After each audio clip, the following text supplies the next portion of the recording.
Rádio Bonfim FM no programa Alô, Alô, Morro Redondo, desta quinta-feira, 12 de fevereiro. A gente retorna com o programa da Emater. Dezembro, devido à correria e algumas questões de ajuste, a gente não teve o bate-papo com a Emater. Em janeiro também, a gente não teve, devido a compromissos, então, mas agora em fevereiro a gente retoma. Hoje a gente recebe no estúdio o engenheiro agrônomo, o chefe do escritório municipal da Emater, Evaldo Voz, e hoje tem o estagiário técnico agrícola, ETEC, Michel Nunes Centeno. Então hoje a gente vai conversar alguns assuntos importantes para os produtores rurais de Morro Redondo, assuntos do momento, informações importantes que a Emater vai trazer para os ouvintes da rádio, tanto de Morro Redondo e cidades vizinhas e quem nos acompanha pela internet. Para o seu Evaldo, se aproxime do microfone, uma saudação inicial para os ouvintes com a retomada do programa da Emater e desejar ao Evaldo também um bom ano de 2026, que o que esteja no planejamento da Emater, que consiga alcançar os objetivos junto aos produtores rurais. Boa tarde, Jones. Boa tarde a todos os ouvintes da Rádio Bonfim FM, especialmente aos agricultores e aos munícipes, né, nossos conterrâneos aqui de Morro Redondo. Igualmente, Jones, desejo a você e a todos os ouvintes que Deus permita que nós tenhamos um ano de 2026 rico em bênçãos, né?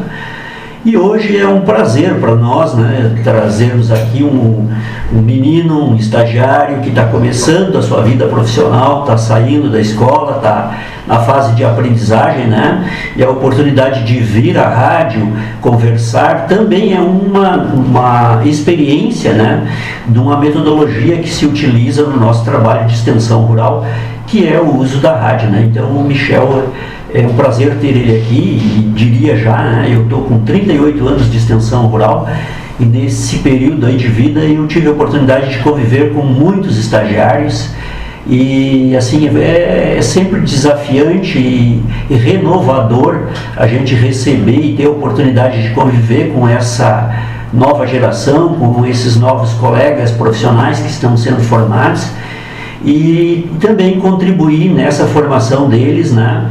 Então essa é a expectativa neste momento da participação do Michel. Inicialmente então, o Michel, peço que aproxime aí do microfone, se apresente e até nos fale também uma saudação inicial. Você concluiu no ensino médio, está estudando, seria nessa ETEC? O que é a ETEC? Onde fica essa escola, até para os demais do nosso município, demais jovens que queiram ingressar também, até pode nos contar como é que ingressou como técnico agrícola na ETEC. Boa tarde. Boa tarde a todos os ouvintes aí da rádio. Para ingressar lá na ETEC é uma seleção que eles fazem no site deles lá. Eu era do alojamento, eu tive que fazer a seleção para o técnico em agricultura no ensino médio e também para o alojamento. Eu queria agradecer também a seu Evaldo e a Emater lá, todo mundo que está sempre me dando apoio aí no meu estágio. Está sendo essencial aí para mim terminar o meu ensino médio e concluir toda a minha aprendizagem. Lembrando, ETEC fica onde? A ETEC fica em Canguçu. Então a escola agrícola, isso da Emater, Evaldo? Não, é a Escola Técnica de Canguçu, uma escola estadual com essa perspectiva de formação de técnicos agrícolas em Canguçu. Ela é bastante tradicional já, né? E nós já tivemos outros técnicos oriundos também da ETEC que estagiaram conosco. Um deles é o nosso amigo que hoje está trabalhando nas conservas Neumann, né? Que foi nosso estagiário.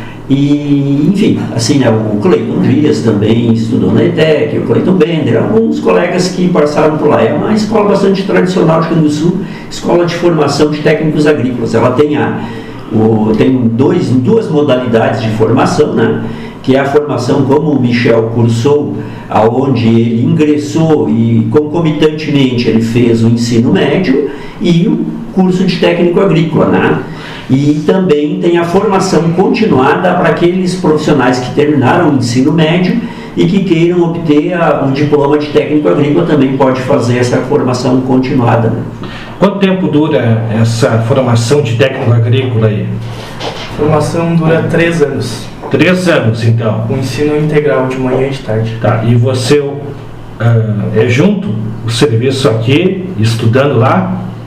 Como é que funciona? Não, o estágio ele é feito depois de terminar o 3º ano do ensino médio. Ele pode ser feito nas férias do 2º ano para o 3º, aí tu pode fazer uma metade do teu estágio e terminar depois do 3º. Mas eu estou fazendo depois que terminei o 3º ano.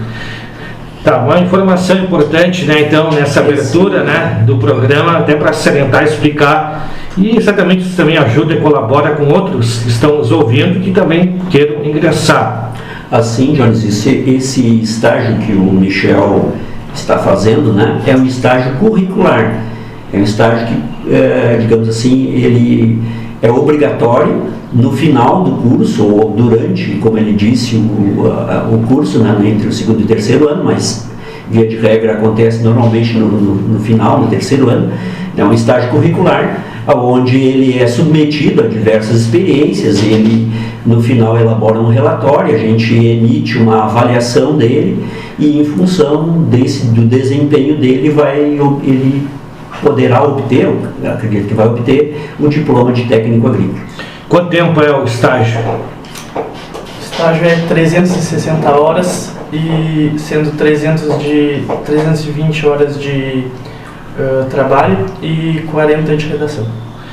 Então é um trabalho então importante, é bastante hora aí então, mas então é muito importante para a equipe da Emater também, mais um profissional junto aí, para colaborar com o trabalho de vocês, que hoje tem o Evaldo, tem o Samuel e tem a Neiva, né? Uhum. E ainda tem mais a moça que atua... A Júlia, que é nossa colega da área administrativa, né?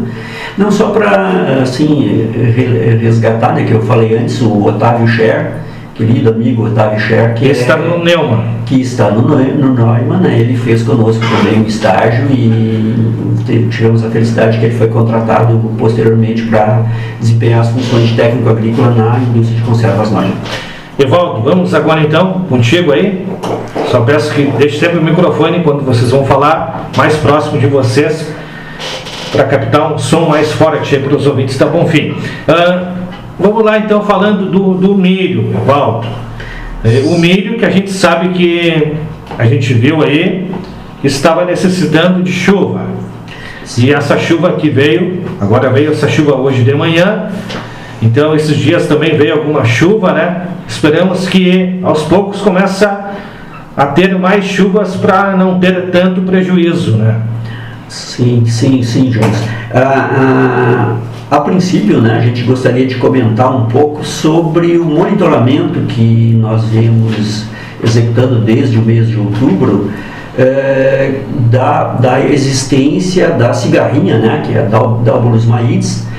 A cigarrinha é uma praga que adquiriu grande importância na cultura do milho, eu já falei disso aqui na rádio, nos programas anteriores, né? E ela adquiriu grande importância. Então, a gente vem executando o monitoramento, e aí eu vou pedir para o Michel, né, relatar para nós, assim, qual foi a incidência de cigarrinha que a gente verificou na armadilha colocada na propriedade que é acompanhada e que serve de referência, né, para a existência, para a ocorrência de cigarrinha no município. Por favor, Michel. Como o senhor Evaldo estava falando, a gente está fazendo o monitoramento da cigarrinha semanalmente. A gente faz ela todas as segundas-feiras e sempre na mesma lavoura. A gente usa a armadilha amarela para fazer a captura das cigarrinhas e a armadilha também é trocada semanalmente. Bom, vou falar um pouco agora do monitoramento do dia 3 de novembro de 2025 até o dia 9 de fevereiro de 2026. No dia 3 de novembro tinham 4 cigarrinhas. No dia 10 e 17 de novembro tinham 2 cigarrinhas. No dia 24 de novembro e 1 de dezembro não tinha presença de cigarrinhas. No dia 8 de dezembro tinham 2, no dia 15 de dezembro tinham 5, no dia 22 tinham 6, no dia 29 tinham 2. No dia 5 de janeiro tinham 4 cigarrinhas, no dia 12 de janeiro tinham 7, já no dia 19 de janeiro já tinham 58 cigarrinhas, no dia 26, 54, no dia 2 de fevereiro tinham 48 e no dia 9 de fevereiro tinham 154 cigarrinhas. Isso demonstra que vem aumentando. A cada semana, a cada boletim, o Evaldo tem nos passado, a gente tem colocado na rádio, nas redes sociais. Essa situação, Evaldo, é preocupante? Sim, eu até a princípio gostaria de pedir para o Michel, assim, né, dar a impressão dele, né, sobre os aspectos que influenciaram este aumento, como você está falando, né, Jones, que a gente percebe, né, os números que o Michel colocou para nós, né, eles relatam, assim, de forma bem objetiva, o aumento, principalmente ali durante o mês de janeiro, é isso, né, Michel? Então, eu gostaria que você colocasse a opinião técnica, né, a respeito dos motivos que levaram a esse aumento, por favor. Antes do Michel falar, um detalhe, não sei se influencia ou não. Tem influência essa questão do período mais seco e bastante calor, né, porque a gente notou pouca chuva. Mas deixo para o Michel fazer, depois o seu Evaldo pode fazer uma avaliação também. Vamos ouvir então o relato do Michel falando dessa questão, desse aumento aí. Bom, esse aumento nessas últimas semanas, ele foi por conta do aumento das lavouras também, né? Que a cigarrinha ela passa das lavouras antigas para as lavouras mais novas. E também por conta do aumento da temperatura, que contribui bastante para a proliferação do inseto. Evaldo, então, algo a relatar aí dessa parte aí, essa questão que eu também havia levantado, interfere ou não? Sim, Jones, com certeza.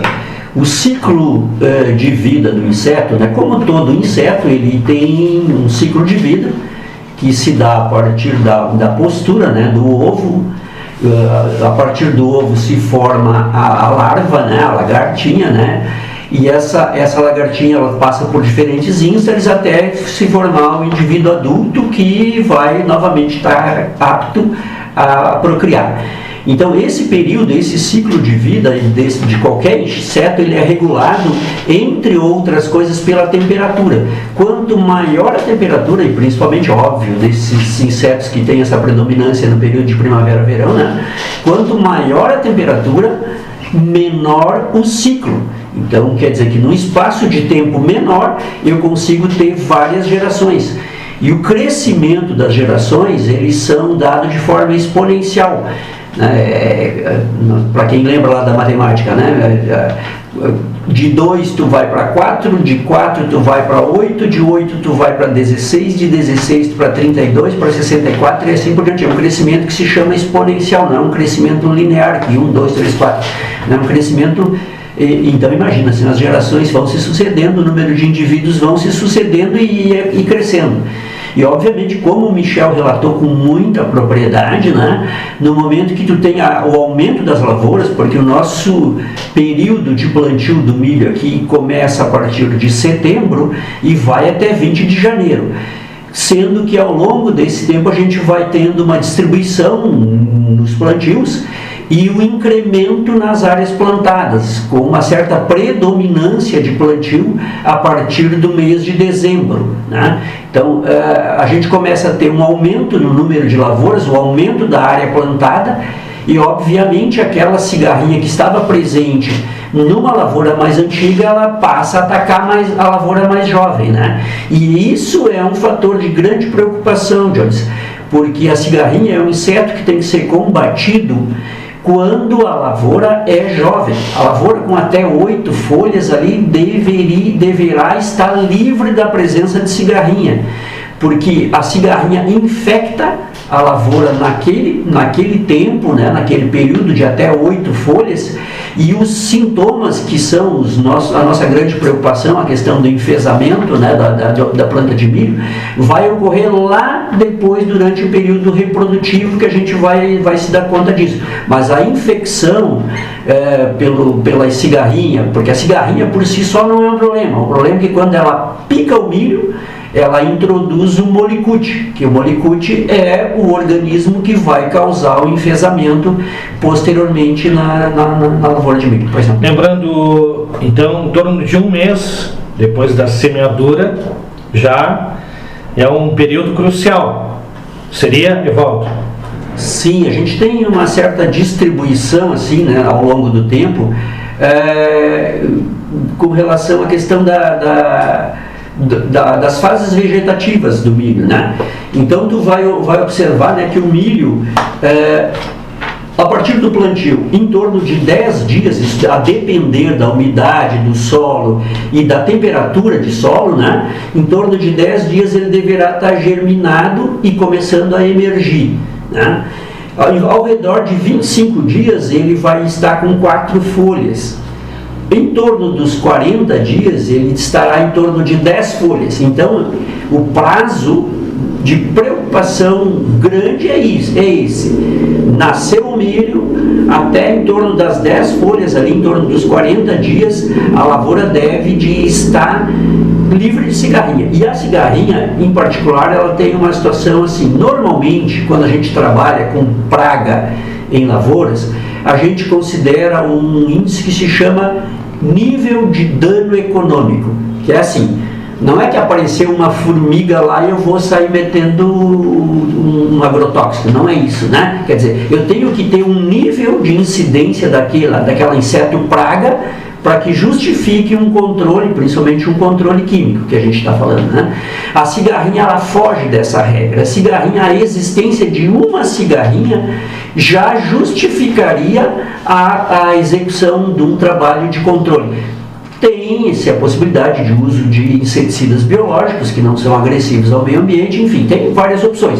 Mas o fato é que a presença da cigarrinha já deveria motivar alguma ação de controle. E aí, como o Michel mostrou, quer dizer, nós chegamos a ter 140 cigarrinhas, né, Michel?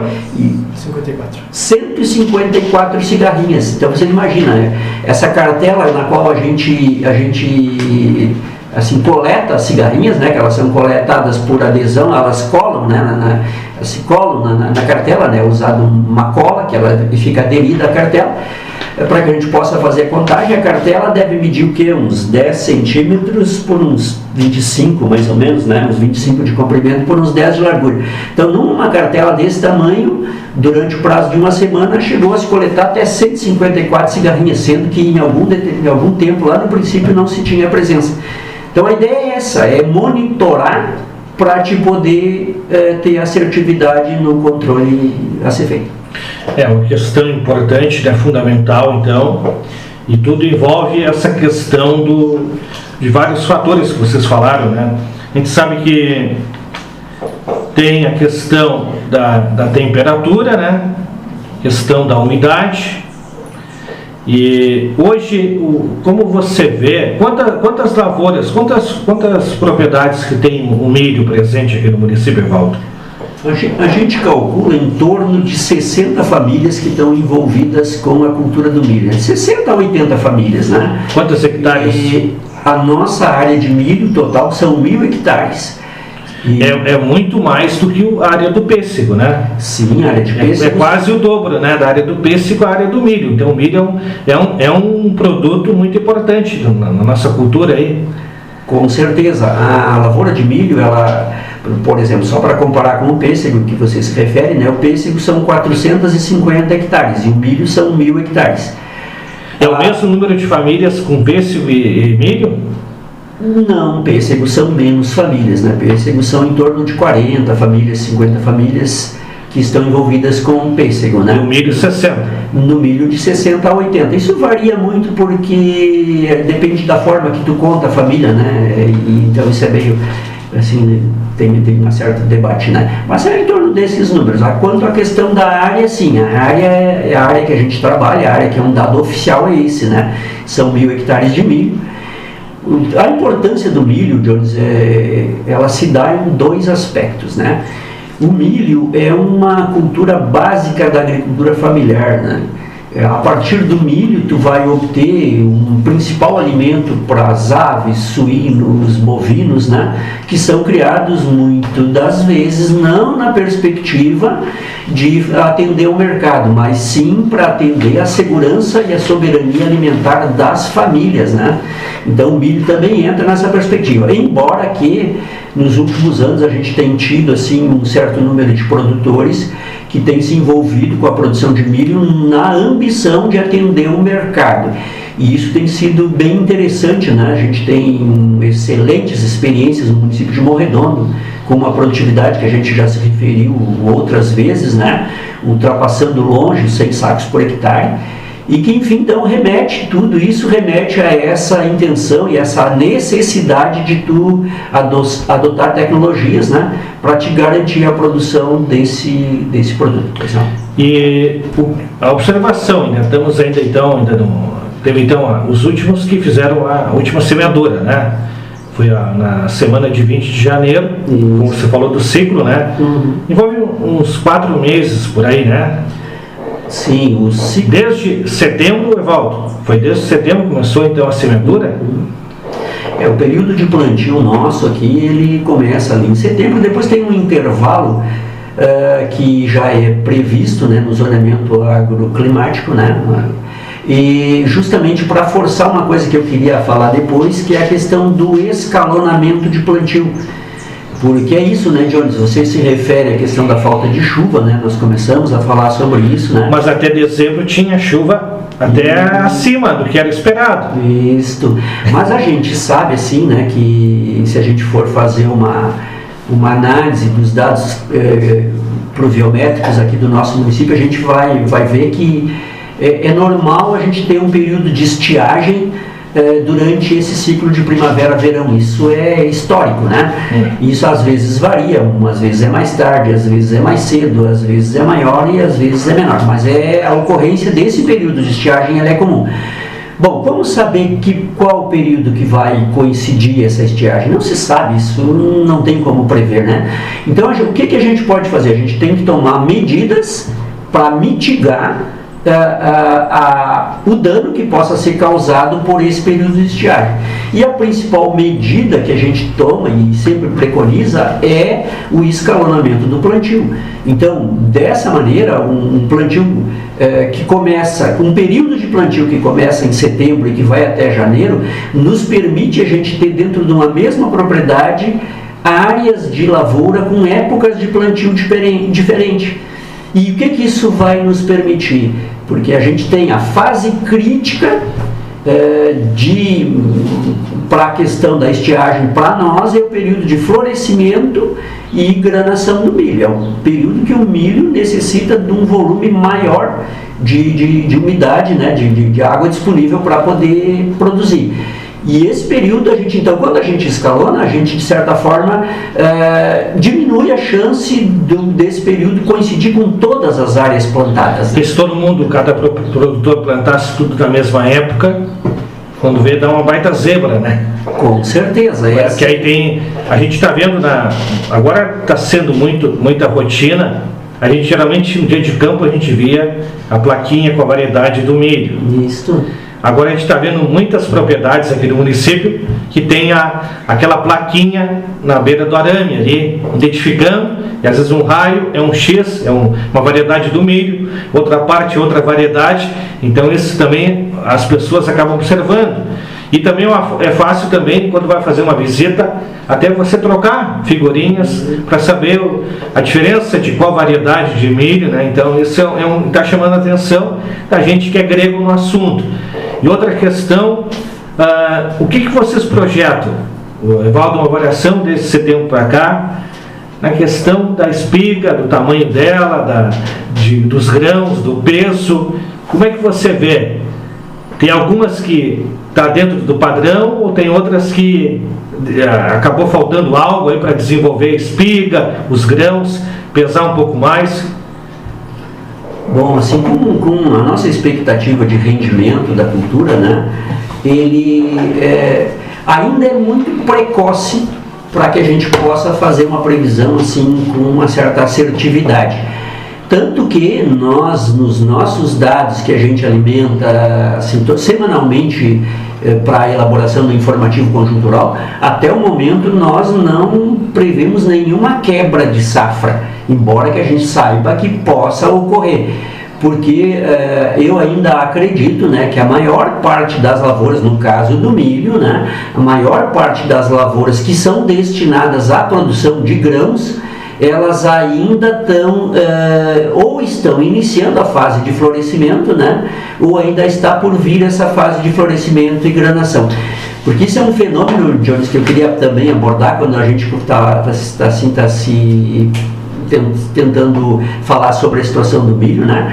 É um fenômeno que eu acho que é interessante as pessoas observarem, né? Porque a gente que está no cotidiano desse trabalho, obviamente como técnico, a gente tem que estar acompanhando a realidade, fazendo as análises pertinentes a cada situação. E um fato que ocorre hoje na questão do milho é uma mudança digamos assim, inicialmente quando as pessoas plantaram o milho lá atrás, da maioria das lavouras, uma parte significativa do milho plantado em setembro ou outubro, a princípio as pessoas pensavam em destinar para a produção de grãos. Porque muitas vezes essa opção, por exemplo, esse milho que é plantado, ou ele vai para grão ou ele vai para silagem, né? E a definição desse destino, muitas vezes ele decorre do desenvolvimento do ciclo da cultura. E é um fato que aconteceu esse ano de forma muito significativa, porque as pessoas os produtores tinham muitas lavouras que a princípio tinham sido plantadas para grão, e como houve esse período de estiagem que coincidiu com o período de floração e formação de grãos que viria a comprometer a produção de grãos, acabou sendo destinado essas áreas para a produção de silagem. E isso, enfim, é uma oportunidade, né, que tem um mercado promissor aí, comprando silagem, né, para as diferentes finalidades, e o produtor está aproveitando isso, né.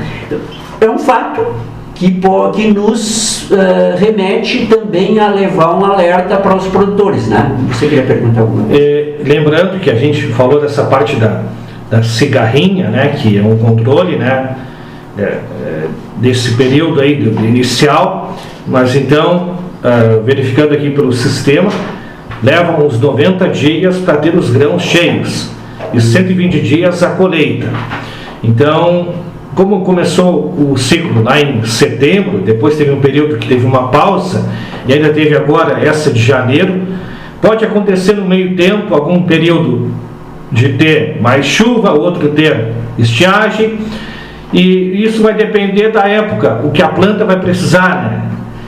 Que vai interferir no resultado final. Sim. Só na hora da colheita que você vai ter uma análise das variedades de cada produtor para saber o que teve de ganho, o que teve de prejuízo, o que faltou.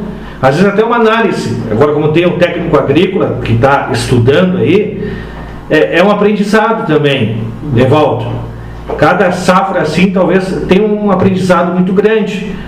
Exato. Quando a gente lida com seres vivos, né, e no caso da agricultura a gente lida com plantas, né, com seres vivos que estão submetidos a uma condição ambiental em que a gente não domina a maioria dos fatores, né, a gente não tem nenhum tipo de domínio sobre a temperatura, sobre a umidade e coisas dessa natureza, né. Então a gente está sempre trabalhando na perspectiva de achar alternativas, né, para que esses fatores possam, embora que muitas vezes adversos, tenham um comprometimento menor da produção final, né? Bom, no caso de Morro Redondo, que é o que você se refere, né, a gente assim tem uma satisfação de dizer que a gente o percebe, acompanhou e ajudou, digamos assim, na ampliação do uso de tecnologia, né, e na expansão das áreas de lavouras e com o uso de uma tecnologia apropriada e com ganhos de produtividade crescentes, né. Bom, voltando para a história da mudança do destino do milho, aquela lavoura que a princípio estava destinada para grão e que agora está sendo colhida para silagem, nós queríamos deixar um alerta para os produtores, Jones, que é assim, ó, a gente tem uma diferença absurda, é óbvio que isso é notório, que quando tu colhe uma planta de milho para silagem, o que tu deixa na lavoura é só a raiz, Enquanto que tu colhe uma lavoura de milho para grãos, tu leva o grão e o restante do pé, folha e da planta fica na lavoura, né, na forma de palha. Toda a formação da planta, obviamente, ela só é possível por causa dos nutrientes que a planta acaba absorvendo do solo. E essa absorção de nutrientes ela é totalmente diferente, né? Ou pelo menos a exportação, melhor dizendo, desses nutrientes ela é totalmente diferente quando tu colhe apenas o grão ou quando tu colhe a planta inteira. Só para enfatizar um dado, eu trouxe aqui, né, uma tabela que mostra assim, ó, quando tu colhe 3,65 toneladas de grãos, que é uma produtividade baixa, nossa produtividade aqui já ultrapassa as 10 toneladas, mas vou melhor dizendo, eu vou ir para as 10 toneladas. Quando tu colhe 10 toneladas de grãos por hectare, tu está exportando na forma de grãos 157 quilogramas de potássio, que é um dos elementos que é muito impactado pela questão da colheita de silagem. Quando tu, ao invés de colher essas 10 toneladas de grão, tu optou por colher silagem, e essa tua silagem rendeu 18 toneladas de matéria seca, que deve dar mais de 35 toneladas de matéria verde, tu está levando da lavoura, tu está exportando 259 quilogramas de potássio. Quer dizer, tu passa de 157 quilogramas para 260 quilogramas. Tu quase que dobra a exportação de nutrientes.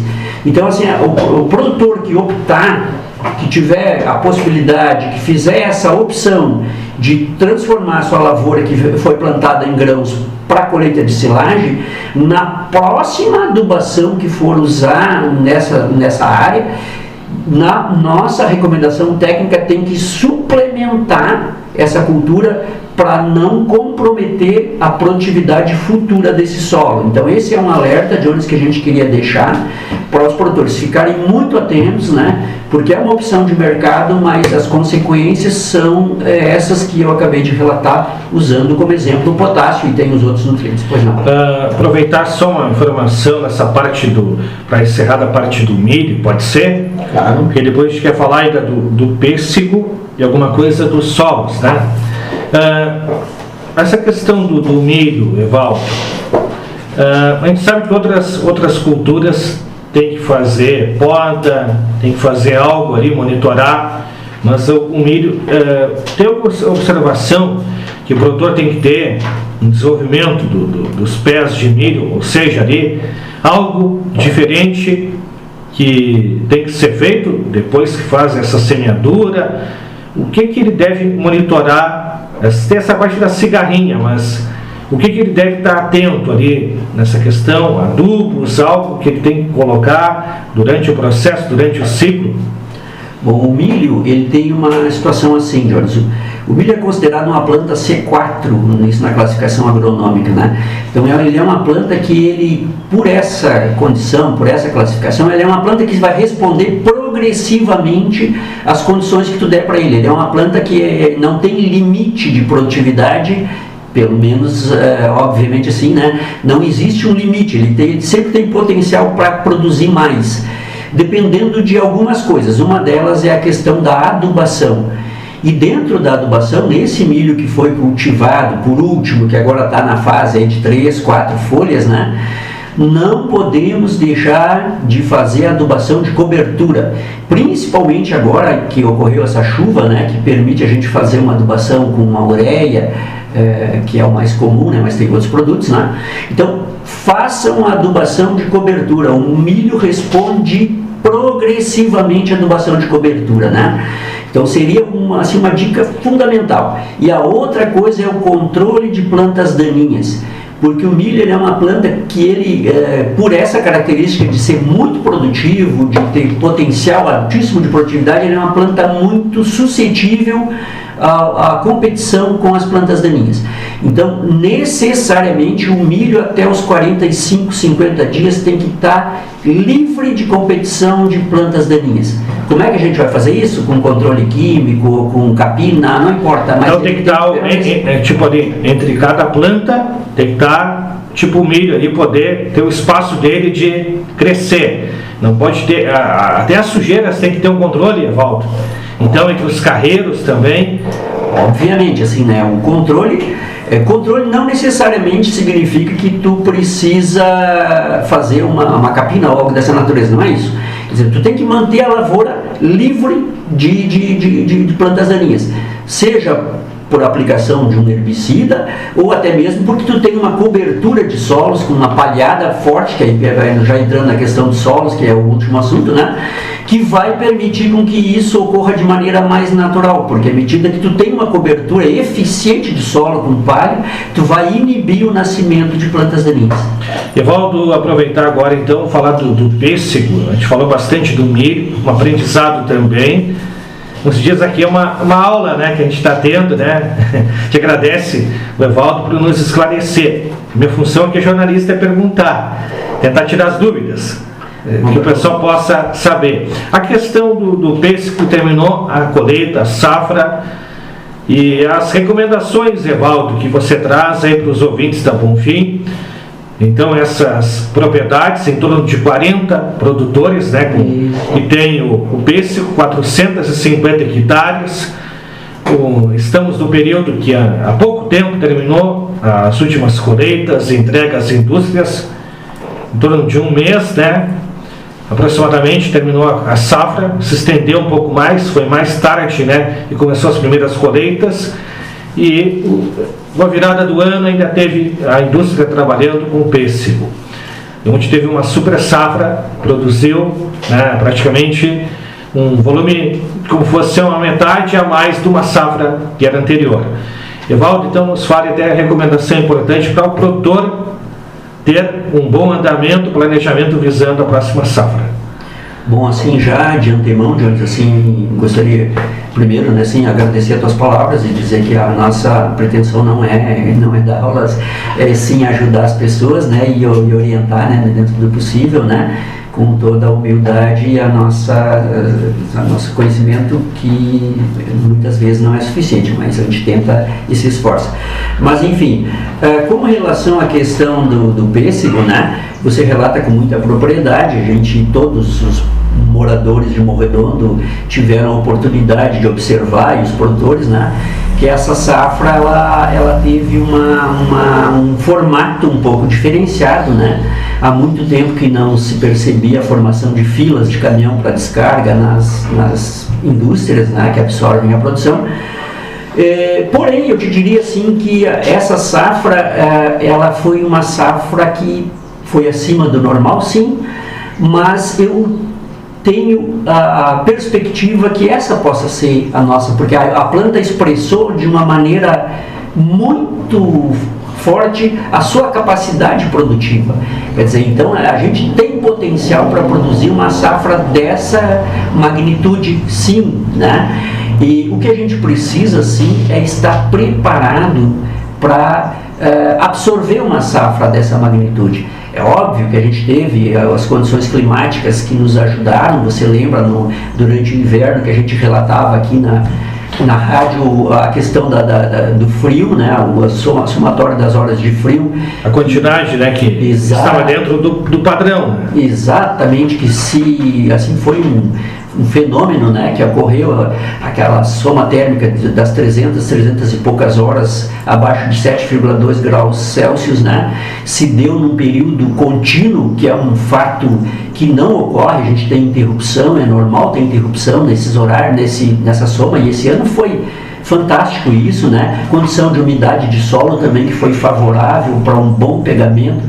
Enfim, foram toda uma característica, né. Mas assim, Jones, eu acho que uma das coisas que a gente precisa, como eu disse, é analisar essa produção, né, e pensar em perspectivas, que inclusive a gente tem uma reunião agora na quarta-feira na Embrapa, onde vai estar presente o Sindocopel, Associação de Produtores, nós da Imater, a Embrapa, todos envolvidos na cadeia, né, para fazer uma análise da safra e também apontar perspectivas para que a gente possa estar assim preparado para absorver as novas produções que deverão acontecer. É uma questão, Evaldo, aqui que a gente viu, né, que entrou em assunto, em destaque durante a safra e durante o mês de dezembro, principalmente, questão de como absorver o excedente da fruta, que já tinha uma projeção de ter uma safra acima da média. E a gente sabe a dificuldade de mão de obra, dificuldade das indústrias também, a gente também sentindo um pouco também, uma das indústrias aqui do município também não trabalhando no período da safra. Então, isso acabou a demanda. E talvez, talvez vai ser uma pauta também de conseguir junto aos governos, quem sabe uma forma de absorver, antes de ter o período da fábrica trabalhando já, para conseguir encaixar algo dessa safra para outra finalidade, Evaldo. Na verdade, assim, eu acho que é uma análise que, obviamente, assim, não tem a pretensão de ter todos os elementos e nem está devidamente apropriado para apontar assim, soluções, mas algumas coisas a gente observa, eu tive a oportunidade de estar em São Paulo na virada do ano com a minha família e eu fui visitar lá em São Paulo o mercado público de São Paulo, que é um dos mais conhecidos do país. Eu tinha uma curiosidade, não conhecia, e nessa visita eu estava observando o comércio de pêssego in natura. E me surpreendi, Jones, com o preço praticado em São Paulo, R$ 29,99 o quilo do pêssego in natura. E depois disso eu tive num mercado mais popular também em São Paulo e o preço no mercado popular em torno de R$ 15. Conversei com vários paulistas ali, e é um preço comum a ser praticado naquele mercado de São Paulo. Alguém está abastecendo esse mercado, porque o pêssego, a fruta do pêssego, ele está perdendo espaço em São Paulo.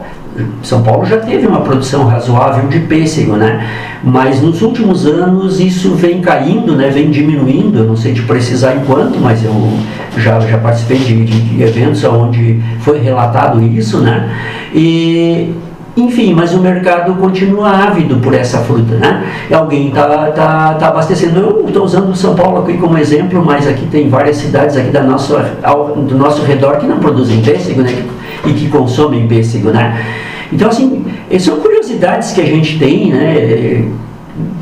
Para onde vai esse mercado? E o que a gente pode ganhar desse mercado? Porque uma coisa é certa, que competência, capacidade técnica, informação para produzir, nós temos. Nós temos aqui hoje um corpo técnico formado na região, capaz de dar assistência. Nós temos produtores muito competentes, capazes, com uma experiência fantástica. Nós temos pomares de excelente qualidade enfim, mas aí fica esse gargalo da questão da comercialização, pois não? Mas aí é uma questão que, claro, vocês vão ter essa conversa, vai surgir várias questões relacionadas à safra. Se a gente tiver uma safra parecida neste ano, no próximo ano, com essa safra que teve, qual vai ser as medidas, quais mercados, até para a própria indústria também, de buscar novos locais, que a gente viu que eu também estou no grupo desse sistema de alerta e tem a diferença do preço da fruta em vários locais do Brasil. A diferença é muito grande. Então, a gente sabe que o produtor geralmente sai o mesmo preço, seja onde for que produz. O que tem é diferença no mercado final de venda, mas são questões, como se diz, produtores que fazem todo o trabalho, bem feito. Então, a gente tem indústrias também qualificadas aí com estrutura e que geram inúmeros empregos. Então, é importante para a nossa economia, Evaldo, a economia dos municípios aqui da região, é fundamental a continuidade desse setor. E o que a gente quer que possa, como se diz, tudo que se produz, se conseguir se comercializar. Aí vai a questão de buscar mercados. Evaldo, então é importante, vai ter então essa conversa e a gente mês a mês vai atualizando algo diferente aí relacionado a essa cultura e outras culturas também. E fica um espaço aqui desse programa da Emater, Evaldo, para poder colaborar com os produtores do nosso município e região até trazer novidades. Certamente no próximo mês o Evaldo vai trazer algo também do que foi falado nessa reunião. Certo. Eu acho que uma coisa assim que eu já deixaria como um alerta para os produtores pensarem, né? A semelhança do que eu falei no milho, né? No pêssego, a gente, em função dessa produção que a gente obteve, aí, a gente calcula que superior a 15 toneladas por hectare, de um modo meio que geral, a gente teve então uma grande exportação de nutrientes, independentemente se esse pêssego foi ou não aproveitado, digamos. O consumo do nutriente do solo ocorreu. Então, só para vocês terem uma ideia, eu andei fazendo uns levantamentos, né? E a gente tem uma situação mais ou menos assim. Para a produção de 15 toneladas de pêssego, o solo, a planta consumiu, né, ou exportou 525 kg de nitrogênio, 150 kg de P2O5 e 825 kg de potássio. Então esses elementos, né, o fósforo e o potássio, que estão sendo exportados, eles têm que ser, assim como o nitrogênio, eles têm que ser repostos. Então eu sugiro assim que os produtores se preparem para a próxima safra, para que se coloque, que se suplemente esses pomares, para que a gente não venha comprometer a próxima produção. Então é um momento de pensar, de planejar isso. Também, inclusive, muitas vezes é oportuno adquirir antecipadamente os fertilizantes por uma questão de mercado, né? Então é um momento de pensar nessa situação. Obviamente, né, que a gente precisa, para complementar, é importante, para que a gente possa complementar esse cálculo de necessidade, fazer as análises de solo e posteriormente fazer as análises foliares no pomar, para que a gente possa então estar sabendo assim qual o grau de comprometimento que está tendo, se é que está havendo, ou então até numa outra perspectiva pode estar tendo um superávit de um determinado nutriente, que a gente pode se dar o luxo de não colocar a quantidade que seria necessária para complementar a exportação. Pêssego seria isto, então, Evaldo. Exato. E aguardar novidades, então, no próximo programa da Emater a gente vai trazer algo aí. Evaldo, a gente tem alguns minutinhos aqui, não muitos ainda. Quero agradecer a atenção dos ouvintes, agradecer a atenção também do Michel, estagiário, que está ouvindo aí, Evaldo, trazendo muitas informações. E a gente tenta, no máximo possível, não deixar algo sem perguntar para o Evaldo. E nessa parte dos solos, o que o Evaldo tem para trazer para os produtores rurais? Você já falou algo aqui relacionado ao pêssego, você já falou a questão do milho também, mas adiantando algo aí dos solos nesse momento importante, lembrando que está tendo inscrição até o final desse mês do programa do calcário. Seria relacionada essa etapa do calcário, análise do solo, o que o Evaldo tem a trazer para os produtores rurais? Na verdade, sim, a gente tinha a pretensão, e a gente vai retomar esse assunto, né, Jones, num outro momento, né, de falar um pouco sobre a questão do projeto ABC. Esse projeto ABC é um projeto mundial, né, que é o projeto que preconiza a introdução de técnicas para a gente ter uma produção, uma agricultura de baixo carbono, né. Existe uma preocupação mundial com relação à questão do efeito estufa, né, e das consequências desse fenômeno do efeito estufa, né. E a agricultura, dependendo da forma como ela sendo conduzida, ela pode ser um grande fator de contribuição, de lançamento, né, de elementos no solo, né, o CO2, que é o elemento que causa o efeito estufa, né, o gás carbônico, e que pode comprometer. E, por outro lado, a boa condução da agricultura pode nos levar a uma diminuição do efeito estufa, uma diminuição da emissão de gás carbônico, né? E, obviamente, a questão de contribuição para a diminuição, mitigação, como a gente vem falando, né, do efeito estufa. E aí, então, tem uma série de técnicas, né, que a gente vem trabalhando, vem preconizando e vai insistir muito nelas agora no próximo ano. O Terra Forte é o carro-chefe, digamos assim, dessas técnicas que a gente está preconizando, entre elas a questão da importância da manutenção da cobertura de solos, né? Porque o que acontece? Um solo descoberto, um solo que não tem uma boa formação de palhada, e essa formação de palhada ela é incrível, assim, né? A gente conversa com os produtores e a gente percebe, a gente anda, a gente olha, né, e conversa, a gente percebe que ainda, de certa forma, o produtor ainda não teve a oportunidade de ter uma palhada efetivamente forte dentro das lavouras, mesmo aqueles que já vêm trabalhando dentro de um sistema de plantio direto ou plantio na palha, ainda tem muito pouca palha em cima do solo. A nossa pretensão é obter muito mais palha, né, para ter uma cobertura mais eficiente, né? Porque você imagina assim, Jones, no dia de hoje e no dia de ontem, só para fazer um paralelo, né, as temperaturas ambientes chegaram 36, 35 graus, algo dessa natureza, né? Então tu imagina uma temperatura de 36 graus, o cara vai na rua, toma uma queimada no lombo, né? Imagina o solo exposto, né? Solo desprotegido, exposto, submetido horas e horas e horas a fio, aquela temperatura extrema. A temperatura no solo, ela vai se elevando e ela supera de longe os 40 graus, porque ele vai somando temperatura. E essa temperatura de 40 graus, ela vai depredando o solo, né? Ela vai eliminando os micro-organismos que estejam presentes, vai queimando matéria orgânica e assim por diante, né? Então a agricultura de baixo carbono, ela preconiza principalmente isso, a adoção de tecnologia para que a gente possa proteger o solo, continuar produzindo, a adoção de tecnologias para que a gente possa mitigar, enfim, essa questão do efeito estufa. Evaldo, então, essa parte então dos solos que você quer abordar então com mais detalhes, né? Então, esses programas também que o município também, inclusive é piloto nessa parte, né, do Terra Forte, né? Inclusive, Evaldo, para salientar, Emater também, depois foi 15 anos aí, veio um veículo devido a esse programa, Terra Forte, né? Então, para a Emater também vai qualificar o atendimento de vocês, né? Um veículo mais novo é menos, como se diz, menos gasto em manutenção. Não quer dizer que o veículo que vocês tinham, Evaldo, que tava tudo certinho, né, Evaldo? Mas é importante, vai renovar também o trabalho de vocês também, né? Vai trazer um conforto também, trazer melhores condições também para atender aos produtores rurais do nosso município. Então é importante para a equipe da Emater, renovação de frota, como a prefeitura também faz, né? É sempre importante, relevante para o serviço de vocês. E também vai ter um trabalho árduo, Evaldo, nessa questão do Terra Forte. São muitas famílias, né, então, beneficiadas com esse programa, e é um programa que tem uma extensão durante um longo período. Exato.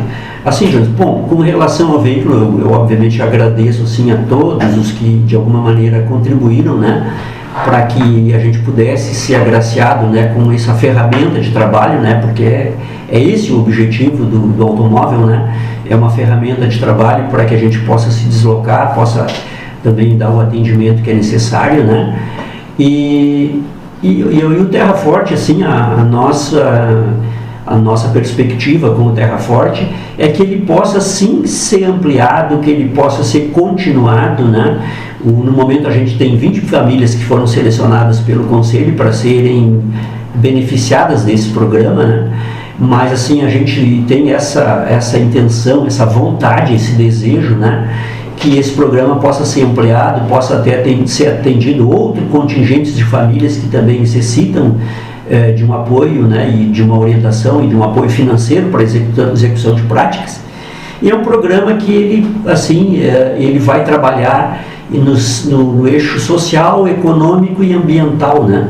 Então ele é um programa que ele é bem pretensioso e tem um certo volume de recursos que são subsidiados pelo governo, né, subsidiados para que sejam executadas as práticas que a gente combinar com os produtores. Enfim, é um programa que a gente vai falar muito ao longo do tempo, né, e a gente tem assim um interesse, né, um desejo que esse programa possa sim ser um programa que possa ajudar muito os produtores de Morredondo, ajudar as famílias, e porque Morredondo a gente sempre tem pouco tempo, a gente sempre precisaria de muito mais tempo para poder conversar e falar sobre o Morredondo. Primeiro porque a gente é do Morredondo, tem uma certa tem uma identificação muito forte com o município, né? E já tem um longo tempo de trabalho aqui. Mas Morredondo, ele, como qualquer lugar, obviamente, ele está sempre mudando os cenários, né? E aí se basta alguém que queira, né? Eu mostrava para o estagiário Michel outro dia, andando no interior, assim, né? A predominância das áreas de lavouras, né? Isso, se a gente olhar 20 anos atrás, quando eu vim trabalhar aqui há 22 anos atrás, não era esse o cenário, né? O cenário era totalmente diferente. Nós tínhamos poucas áreas de lavouras pequenas, né? A soja naquela época, em 2004, não tinha nenhum hectare de soja. Hoje no município a gente trabalha com 2.500 hectares de soja, né? É o nosso indicador. Então, assim, houve uma mudança muito grande no cenário. Obviamente que essa mudança de cenário, ela também vai exigindo comportamentos diferentes. Então, essa questão de cuidado com o solo, que naquela época já era importante, hoje é muito mais. Assim, sem querer me alongar, né, Jones? Mas um fenômeno que a gente observa agora, nos últimos 2 a 3 anos, é a ocorrência de chuvas de alta intensidade em um curto espaço de tempo. A gente tem períodos de falta de chuva, aí de repente vem um toró, que nem diz o pessoal, né? Vem uma chuva de alta intensidade. Obviamente, sobre essas áreas que têm lavouras maiores, o impacto é totalmente diferente, porque tu tem um comprimento de pendente muito diferente. Então, se tu tem uma lavoura que ela é uma lavoura pequena, o espaço para a água correr naquela lavoura é pequeno, ela vai correr 50, 100 metros. Agora, se tu tem uma lavoura que tem 1.000 metros de comprimento, ela tem 1.000 metros para correr, e ao longo dos 1.000 metros ela pode provocar um rasgo, causar uma erosão muito significativa. Então são detalhes que a gente vai observando com a mudança de cenário. Agradeço, então, Evaldo, essa tua participação aí, tuas falas, então, agradeço a tua vinda aqui na rádio, e deixo então a consideração final, a fala final com o Michel, estagiário, encerrando o programa da Emater. Como é que foi para ti participar desse programa aí, ouvir o Evaldo falar de vários assuntos, questão do milho, questão do preço, questão do solo. Deixa o recado final aí e esperamos então o próximo programa aí na segunda quinta do mês de março. A gente vai atualizar novamente os produtores com demais informações ligadas à Emater. Bom, uma experiência muito, muito boa, muito diferente e nova também, né? Eu queria agradecer então a atenção de todos e muito obrigado. Então tá aí, a gente agradece. Nessa quinta-feira, 12 de fevereiro, foi o programa da Emater aqui dentro do programa Alô, Alô, Morro Redondo.